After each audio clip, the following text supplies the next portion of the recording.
चलिए dear students, last lecture में आपने गाउसियन थ्योरम पढ़ी थी। गाउस थ्योरम की वजह से आपने कंडक्टिंग और नॉन कंडक्टिंग स्फीयर के इलेक्ट्रिक फील्ड आपने कैलकुलेट किए थे। कंडक्टिंग स्फीयर के आउटसाइड, कंडक्टिंग स्फीयर के इनसाइड, नॉन कंडक्टिंग स्फीयर के आउटसाइड, नॉन कंडक्टिंग स्फीयर के इनसाइड, ऐसा कैलकुलेशन किया था। याद है क्या आप लोगों को? एक बार मैं रिवाइज करा देता हूं।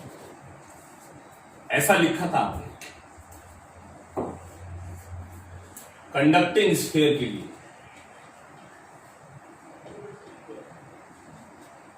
या फिर नॉन कंडक्टिंग,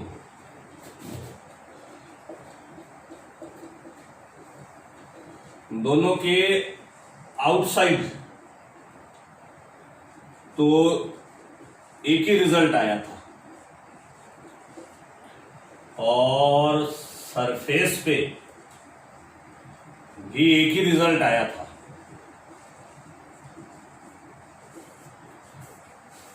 कंडक्टिंग के इनसाइड चार्ज था ही नहीं, इसलिए इलेक्ट्रिक फील्ड जीरो था। और नॉन कंडक्टिंग के इनसाइड के Q R upon R Q, इतना इलेक्ट्रिक फील्ड आया था। याद कीजिए, इसमें अंदर से इसके नॉन कंडक्टिंग का कैलकुलेशन मैंने बोला था कि बोर्ड एग्जाम में पूछ लेता है, इसलिए वो ध्यान से देख लेना।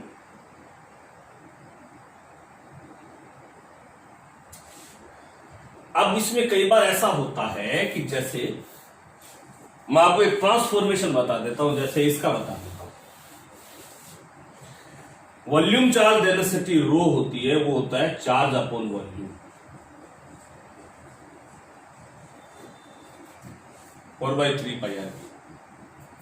तो कई बार इस रो की फॉर्म में ये पूछ लेते हैं। तो यहां अगर मैं लिखूंगा outside 1/4 pi epsilon R square, Q की जगह ये लगा देता हूं 4/3 pi R cube into row.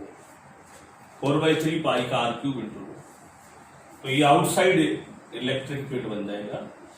4 pi are square से तो 4 पाई आर स्क्वायर कैंसिल हो गया, 4 पाई कैंसिल, आर स्क्वायर से आर कैंसिल, तो ये बन जाएगा रो आर अपॉन ये 4 कैंसिल, ये pi cancel, R square cancel, तो रो आर अपॉन 3 एप्सिलॉन।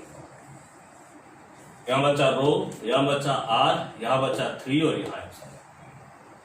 ऐसे ही यहां पे नॉन कंडक्टिंग के लिए भी मैं ये ट्रांसफॉर्मेशन कर दूं, क्यू की जगह 4/3 pi R cube multiply by rho into ये स्मॉल आर और ये आर क्यूब, तो इनसाइड बन जाएगा ये 4 पाई से 4 pi cancel, rho R is to 4 upon 3 epsilon naught R cube.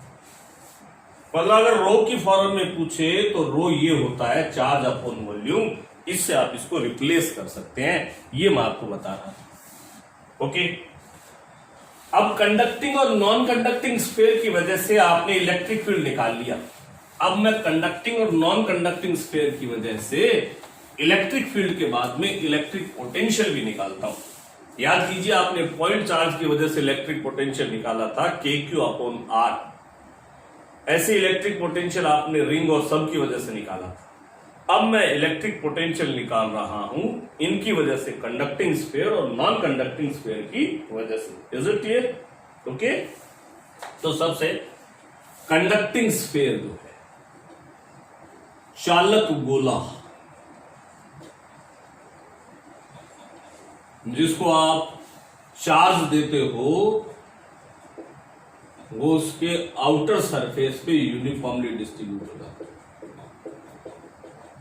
तो इसके आउटसाइड सरफेस और इनसाइड पोटेंशियल निकालेंगे। और पोटेंशियल की जैसे डेफिनेशन आपको पता थी, पोटेंशियल होता है, याद करो कभी E = -dV/dr पढ़ाया था, तो फिर मैंने बोला था v के लिए उसके डिफरेंशिएशन से ये मिलता है तो इसके इंटीग्रेशन से ये मिल जाएगा, minus E D R. Potential की डेफिनेशन थी इनफाइनाइट से किसी पॉइंट तक, तो मान लो कि इनफाइनाइट से यहां तक ले आए आर डिस्टेंस तक, तो पोटेंशियल हो जाएगा ई आउटसाइड, तो पोटेंशियल हो जाएगा ये के क्यू तो कांस्टेंट है 1/r² का -1/r। लिमिट लगेगी इनफाइनाइट से आर, तो माइनस माइनस प्लस इनफाइनाइट रखेंगे तो 0, तो v इक्वल आ गया KQ/r। कहां पे?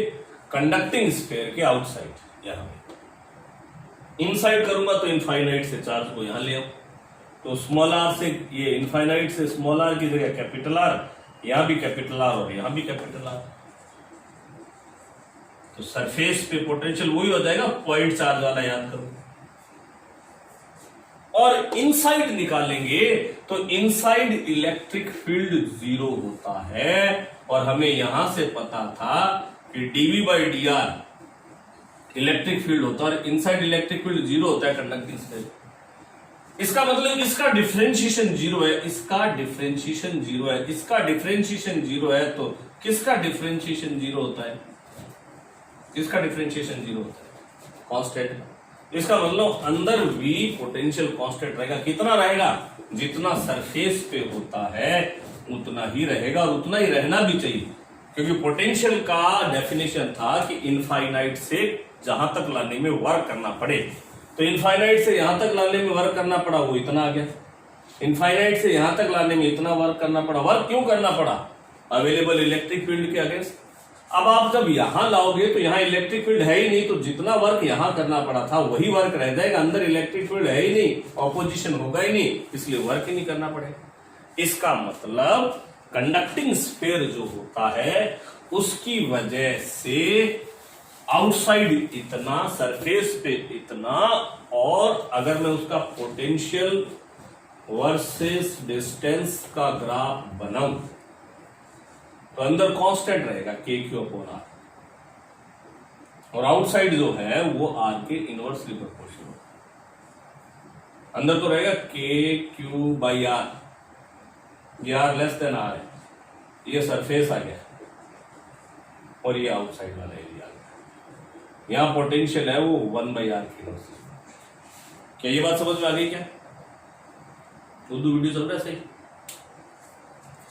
अब आ जाइए नॉन कंडक्टिंग स्फीयर की बात करते हैं। नॉन कंडक्टिंग स्फीयर की वजह से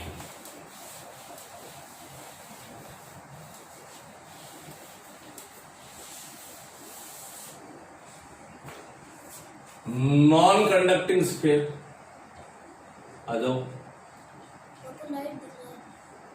क्या बोल रहे हो बेटा? Non conducting sphere,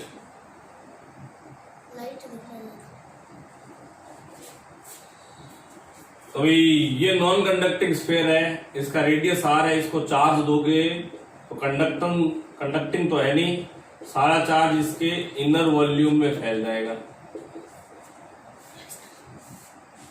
inner volume में सारा चार्ज फैल जाएगा। इसकी वजह से आपको आउटसाइड सरफेस पे और इनसाइड पोटेंशियल कैलकुलेट करना है, तो वही EdR इंटीग्रेशन, आउटसाइड तो आउटसाइड इनफाइनाइट से,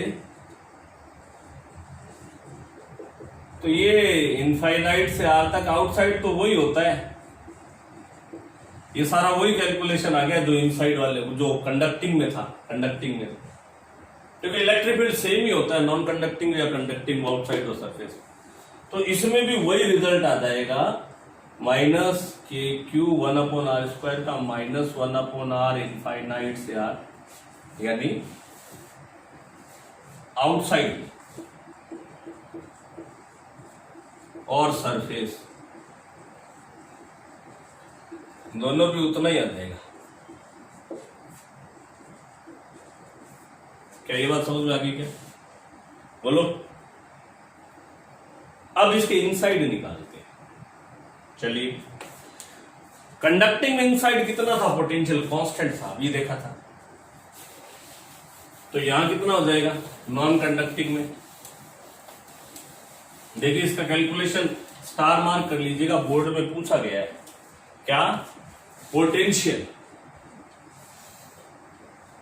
ड्यू टू अचालक non conducting solid sphere,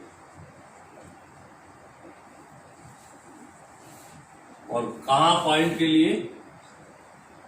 inside वाले पॉइंट। कितना आएगा वो भी देख लीजिए। ये आपके पास सॉलिड स्फीयर है जिसका रेडियस है r, इसको आपने q चार्ज दिया, ये इसके इनर वॉल्यूम में यूनिफॉर्मली डिस्ट्रीब्यूट हो गया क्योंकि नॉन कंडक्टिंग। अगर आप इसके इनसाइड वाले किसी पॉइंट पर इलेक्ट्रिक फील्ड निकालिए, पोटेंशियल निकालना चाह रहे, तो डेफिनेशन के अकॉर्डिंग इनफाइनाइट से किसी चार्ज को यहां तक ले आइए। और फॉर्मूला आपको बताता था कि पोटेंशियल के लिए इलेक्ट्रिक फील्ड का with respect to distance negative integration करते हैं, पर यहां 2 बार इंटीग्रेशन करना पड़ेगा। ये आपको समझना है, इसकी मेन बात ये है। क्यों? क्योंकि पहले यहां से आउटसाइड या सरफेस तक लेके आते थे तो एक ही टाइप का इलेक्ट्रिक फील्ड था, KQ/R²। अब जब अंदर लेके आएंगे तो यहां से यहां तक तो इलेक्ट्रिक फील्ड अलग है, और यहां से यहां तक जब लेके आओगे, इस पॉइंट पे पोटेंशियल निकालना है, तो यहां इलेक्ट्रिक फील्ड अलग है। नॉन कंडक्टिंग के अंदर ऐसा इलेक्ट्रिक फील्ड होता था, यानी यहां से यहां तक अलग इलेक्ट्रिक फील्ड आएगा, यहां से यहां तक अलग इलेक्ट्रिक फील्ड का सामना करना पड़ेगा। तो आपको 2 बार, ये तो आउटसाइड और ये इनसाइड, ये इनफाइनाइट से स्मॉल r तक, ये सॉरी इनफाइनाइट से कैपिटल R तक यहां आ गई, और फिर कैपिटल R से स्मॉल r तक, ये 2 बार इंटीग्रेशन करना पड़ेगा। 2 बार क्यों भाई? क्यों 2 बार? क्योंकि यहां से इनफाइनाइट है, इनफाइनाइट से कैपिटल R तक तो अलग इलेक्ट्रिक फील्ड है, और कैपिटल R से फिर वापस अंदर स्मॉल r तक, यहां से कैपिटल R से स्मॉल r तक, कैपिटल R से स्मॉल r तक आओगे तो अलग इलेक्ट्रिक फील्ड का सामना करना पड़ेगा। तो पोटेंशियल आएगा minus outside KQ/R², integration infinite से R तक, माइनस R से स्मॉल r तक, इनसाइड KQ/R³। क्या ये समझ में आ गया?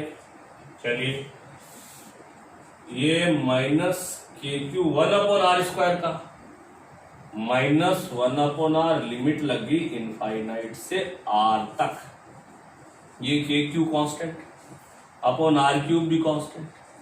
R का इंटीग्रेशन होगा, इस R का इंटीग्रेशन होगा R²/2, लिमिट लगेगी R से स्मॉल r। तो ये बन गया, ये माइनस माइनस प्लस KQ/कैपिटल R। इनफाइनाइट रखेंगे तो 0 आ जाएगा, माइनस KQ/R³। इस R की जगह ये रख देते हैं तो ये बन गया R²/2।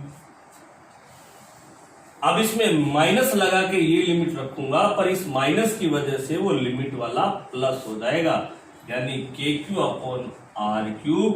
इस R की जगह कैपिटल R² रख देता हूं। प्लस क्यों हो गया ये लिमिट में? इस माइनस की वजह से।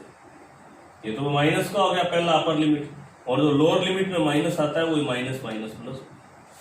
आप देखेंगे कि ये भी KQ/R है और ये भी KQ/कैपिटल R है, KQ/कैपिटल R है, अपॉन में 2 है। ये तो है KQ/R और ये KQ/2R, यानी ये कंप्लीट है और ये आधा है, तो एक और आधा जुड़ के टोटल कितना हो जाएगा? 3/2।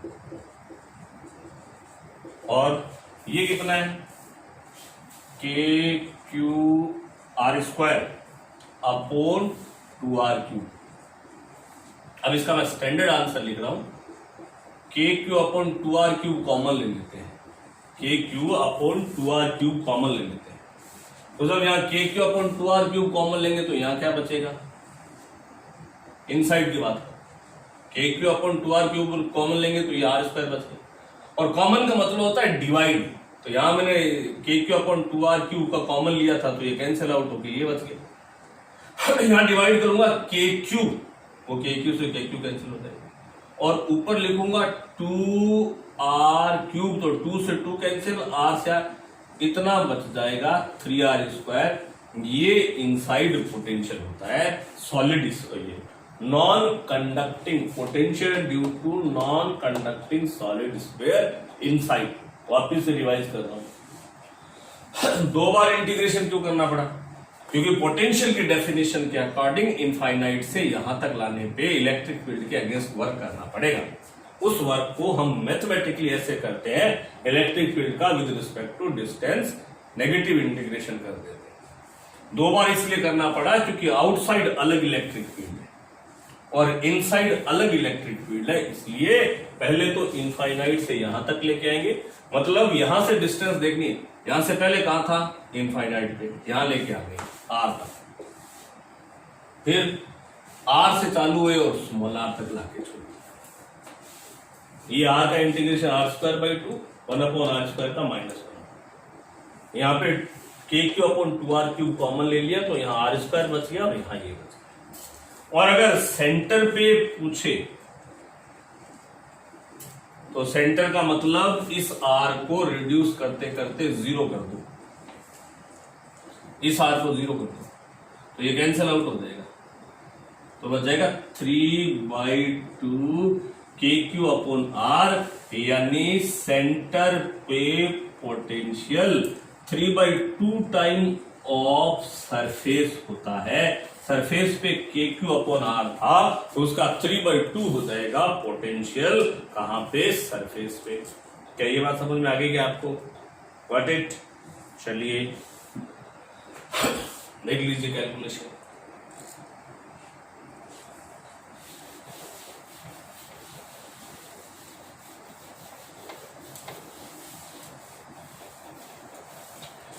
तो ये बन गया इसका ग्राफ नॉन कंडक्टिंग का, पोटेंशियल वर्सेस डिस्टेंस।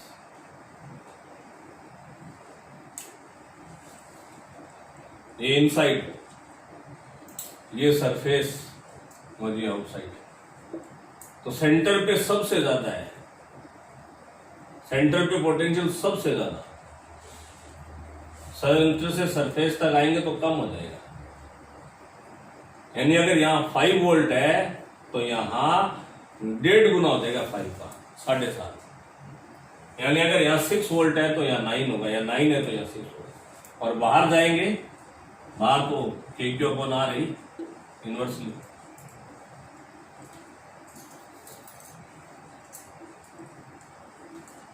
यहाँ इस टाइप से आएगा, मतलब घट तो रहा है पर इनवर्सली प्रोपोर्शनल वाला नहीं घट रहा, क्योंकि ग्राफ वैसा नहीं है, हाइपरबोलिक ग्राफ नहीं है। यहाँ तो ऐसा घटेगा कि यहाँ मैक्सिमम पोटेंशियल है, यहाँ कितना है, सेंटर पे 3/2 ऑफ सरफेस। ये डेरिवेशन भी आपसे कई बार कंपटीशन में पूछ लेता है, इसलिए इस डेरिवेशन को भी आराम से देख लीजिएगा। चलिए अब एक बार वापिस से गाउस लॉ के सारी चीजें मैं रिवाइज कर देता हूं। नॉन कंडक्टिंग और कंडक्टिंग स्फीयर के लिए आपने इनसाइड आउटसाइड सरफेस पे इलेक्ट्रिक फील्ड और इलेक्ट्रिक पोटेंशियल कैलकुलेट कर लिए हैं, इलेक्ट्रिक फील्ड और इलेक्ट्रिक पोटेंशियल कैलकुलेट कर लिए हैं।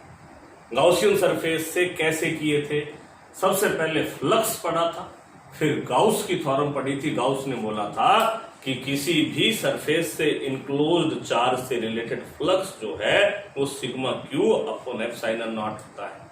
फ्लक्स की डेफिनेशन थी E इंटू एरिया, वहां से दोनों को रिलेट करके हमने इलेक्ट्रिक फील्ड निकाला था कंडक्टिंग और नॉन कंडक्टिंग सरफेसेस के लिए।